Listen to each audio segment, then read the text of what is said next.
నల్లగొండ జిల్లా మిర్యాలగూడ కొత్తపేట తండాలో బీఆర్ఎస్ నాయకులు రాజకీయ రాద్ధాంతం చేస్తున్నారని ఎమ్మెల్సీ శంకర్ నాయక్ మండిపడ్డారు. తండాలో గిరిజనుల మధ్య గొడవకు యూరియా ఘటనకు సంబంధమేమీ లేదన్నారు. బీఆర్ఎస్ పాలనలో జగదీష్ రెడ్డి అరాచకాలకు పాల్పడి ఇప్పుడు గిరిజనుల మధ్య గొడవతో రాజకీయ లబ్ది పొందాలని చూడటం విచారకరమన్నారు.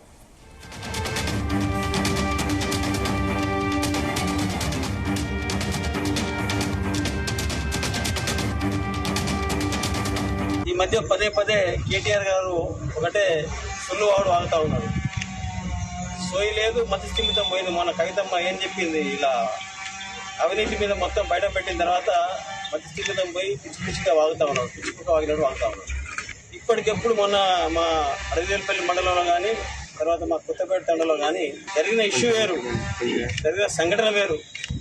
దాన్ని మసిపూసి మాట్లాడితే అని చేసి దాన్ని తీసుకుపోయి యూరియా మీద తీసుకొచ్చింది. దాన్ని ప్రతి 10 సంవత్సరాలలో మీరు ఎప్పుడు కూడా ప్రజల కష్టాలు తెలుసుకోలేదు, ప్రజల ముందుకు పోలేదు, అడిగిన మీద కేసులు పెట్టిర్రు, రకరకాల హింసలు పెట్టి చిత్రహింసలు పెట్టింది మీ బీఆర్ఎస్ పార్టీ, మీ టీఆర్ఎస్ పార్టీ. పోలీసులు అడ్డం పెట్టుకొని ప్రజాకారులను కల్పించిన పార్టీ బీఆర్ఎస్ పార్టీ, మీ అందరికి తెలిసే విషయం.